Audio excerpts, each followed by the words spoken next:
The real reason Gen Xers just don't care anymore. Whether it's the cars they drive, they don't understand, they can't fix them anymore. Whether it's their workplace, they once believed in fact that you work hard, that's all it took. Things have changed.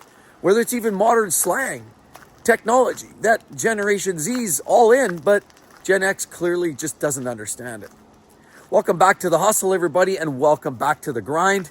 And thanks so much, Robert Winston, for the beverage today. It is absolutely wonderful. I really do appreciate it's going down well. And thanks again. And I want to talk about exactly what's going on with Gen X and why they just don't care.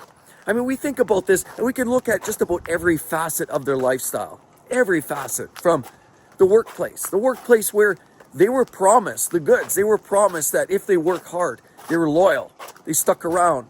The employers would reward that. They would give them raises, possible advancements, and they could stick around in a company that treated them well for years. Sadly, in the last 5 to 10, even possibly 15 years and beyond, we've seen that changing, particularly in the corporate world, where now it's really about the bottom line and the bottom dollar. And a lot of people are realizing that are maybe in their 50s, 40s, are realizing now, unfortunately, that it doesn't matter anymore. It's about competitiveness. It's about undermining your coworkers. It's about adapting to a changing environment constantly. And these ebbs and flows keep you dancing on your toes. Pardon the pun. But things are changing. It's no longer about just being a hard worker. It's no longer about being 15 minutes early and leaving 15 minutes late. When they see their millennial partner across the hall coming in at 9:45, leaving at 1:15 because they have a little appointment, they have to do something, a little runaround, it just doesn't resonate. A lot of Gen X just start to see these things in the workplace, these inequities. The fact that, 5, 10 years ago when they started, they knew what it took to maintain workplace. They knew that loyalty, they knew hard work is exactly what they were taught. They were always explained that head down and butt up and you just get her done. And unfortunately, what we see today is things change a lot. See, because now they look at millennials, of course, who value more that work-life balance and certainly a lot more life, and they're not willing to trade their entire life for it. Gen X constantly challenged with seeing those coworkers and the flexibility and the work from home and all of these things that just make their life so much easier. And the Gen Xers, we all just scratch our head and what's going on? But it just doesn't connect. Why? Because now what you're getting is Gen Zs, millennials, are taking over some of these management roles. And now, unfortunately, for the Gen Xers, they're in a position where they don't really understand, and it just doesn't seem right. It goes against everything they believe in, what their parents taught them, what their previous guidance counselors taught them, and what it just meant philosophically to work hard. You never showed up on time. If you start time at 7 o'clock and you show up at 6:59, technically you're late. Because if you're rolling in the door, you're not really technically ready for work. You're scrambling, your brain is a mess, and things aren't exactly ready to go. You're not really dialed into the workplace. But it doesn't matter for generations like millennials. They see things differently. They can come in an hour 45 late because their first meeting doesn't start till then. Whereas Gen X is constantly challenged with the notion that it doesn't matter. I've got to be 15, 20 minutes early so I can get my stuff together. I can hang up my jacket, get my first cup of coffee, open the laptop, and be ready to go no matter what happens. See, but they're conflicted now. They see what's going on around them, and this is a real challenge for Gen Xers. They struggle with it. I struggle with it. I've seen this, and I never really understood how these new millennial managers come in there, flip the workplace upside down, and I felt it. I understood that, and I saw it. It was a difficult thing to acknowledge and accept. But it's not just about the workplace. It's about a lot of things. They were promised the goods. You work hard, put in 25, 30, 35 years. At the end of it, you'll be able to retire. Well, guess what? Things have kind of changed because now we look at statistically, only 1 in 4 people later on in their life, like Gen Xers, are really 1 in 4 are basically saying they'll never retire. As a matter of fact, 40% said they may not be able to retire, and about 62% say that they're probably going to have to delay it, defer it. They might be able to retire, but things are going to be really tight. So we could throw numbers and stats all day long, but at the end of the day, Cost of living, we know it's out of touch, it's out of control. And unfortunately, Gen Xers, they thought, you know what? We were sold the bill of goods. We were told that you work hard, give it, be loyal to to your business, to the company that you're working for, and it'll all work out. You'll get your pension, you'll have enough pay, you'll pay off your mortgage. Now we're seeing so many people have to refinance just to pay bills. 30 years in a house, all of a sudden now you've got to spend another $150,000 on renovations. And unfortunately, Gen Xers look at like there's never going to be a way out. They're constantly indebted to the banks, to the system. They're having to pay down the mortgage. And when they're finally free and clear, then they've got another 150, 200K to pay for. It's just not fair. It just doesn't seem to add up. On top of it, we think about what's going on in the car industry. Gen Xers, we grew up a lot of times with, cars. We understood. We knew what a manual transmission was. We could drive it. We also knew what some of the other simple engines that we could often maintain and fix ourselves. But unfortunately, things are changing like that now. And you know what? The reality is so many people just cannot fix a car. You look under the hood now, everything's electrified. Everything's either hybrid or pure EV. And Gen Xers are literally flipped on their heads, trying to figure out, how do we work on this? What is this? Give me something simple. Give me a V6 engine with a manual gearbox and I'm good to go. But see, things are changing. They say the new generations can't even drive manual transmissions. It's not that the manual transmission isn't a better system. Sure, it's a little slower. The marketers do a wonderful job in trying to sell you on junk like CVTs that say that this is wonderful, it's more efficient, it's smoother. But in reality, we all know that they're less efficient, certainly when you're spending $8,000 to get a transmission repaired because they simply don't last. See, what can I say? Gen Xers just don't get it. We've been flipped, we've been told, we've been said, and deceived really, with the assumption that if we do all those things that society tells us to do, invest, save, pay down the mortgage, date, get married, everything will work out just fine. But now, unfortunately, here in 2026, we're seeing that's not exactly the case. Everything we believed in, from cars, gone. It's weird. It's a strange place, and it feels like the Twilight Zone. We can't fix it. We don't know how to work on it. And now, unfortunately, with the average transaction price of a car these days going for $50,000 based on Edmunds, we're seeing the stats. It's alarming. People are now taking out car loans for 84 months, even 96 months. What's going on with this?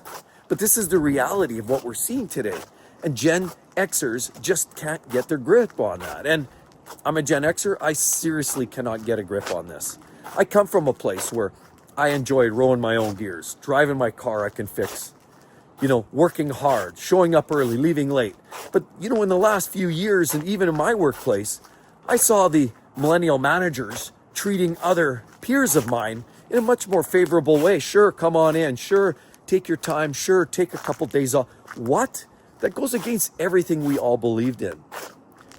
The worst part is, now, unfortunately, with the bureaucracy and government, doesn't seem our voices have any kind of influence. We can't be heard because the vast majority of us seem to find that a lot of the decision making, a lot of the policy makers now will go strictly against our beliefs. Worst part is, now in certain countries, and we're seeing it, I know certainly in Canada, I can speak to that. Now policies, tax increases to the point where you're paying 48% taxes for your average income earner. 48%, that's before you even get started. Then we start adding in the other things like property tax, carbon tax, exit tax. I mean, I could go on and on. GST, PST, HST. I mean, we could just talk about taxes all day long. And in Canada, by the time you're said and done, you probably got 70% of your money gone out the window directly to taxation in some way. Food costs out of this world. Cell phone costs, ridiculous. Talk about monopolies on that. Did you also realize that now a lot of these big grocers, and I'm finding out recently, that there's sort of this written rule, these contractual obligations and situations, and I'm not even going to talk about this, something to do with proximity, but they actually say that if you're, for example, a small little deli shop within, say, 200 meters of a big grocery chain, you actually can't sell a bunch of the products if it's conflicting with the big chain. there's contracts, there's governance around that, and it really eliminates the whole idea of free enterprise, which is what causes inflation. When you have companies that own and are essentially monopolizing a lot of the food industry, we see it in Canada here, it means Canadians and Americans and honestly Europeans in a lot of ways too, often find themselves screwed, blued, and tattooed because all we're finding is ourselves paying top dollar. Seems like there's a lot of price fixing, and certainly there is a lot of that in the automotive industry. We all wonder why cars are so damn expensive. I look across the street, there's brand new GMs, new Fords, new Ram trucks, mid-spec, mid-trim levels, gas jobbies, half-ton trucks going for $90,000, $100,000 Canadian.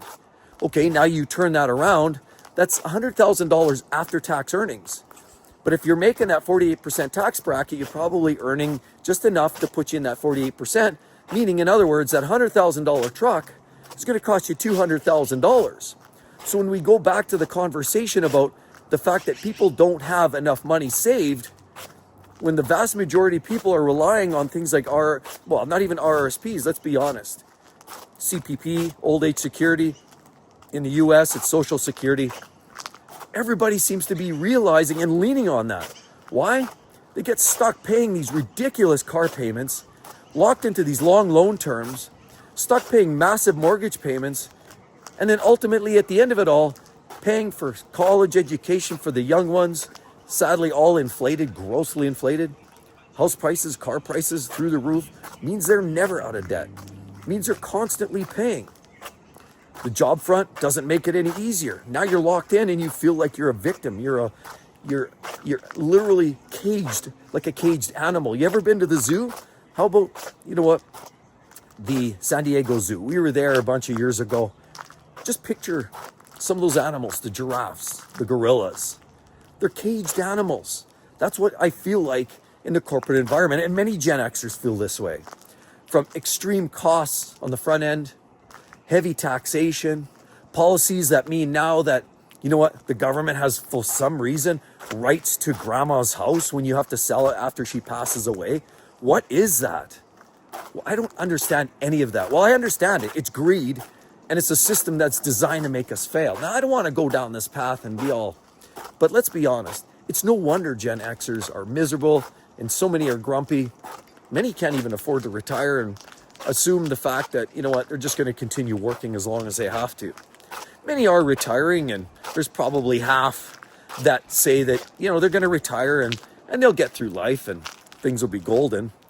But even those old timers, even people that are retired, and I'm talking older version, silent generation, and certainly the older boomers, a lot of them are finding things are tight. I've got neighbors that are out picking bottles that have been retired for 10 years because they don't have enough to make ends meet.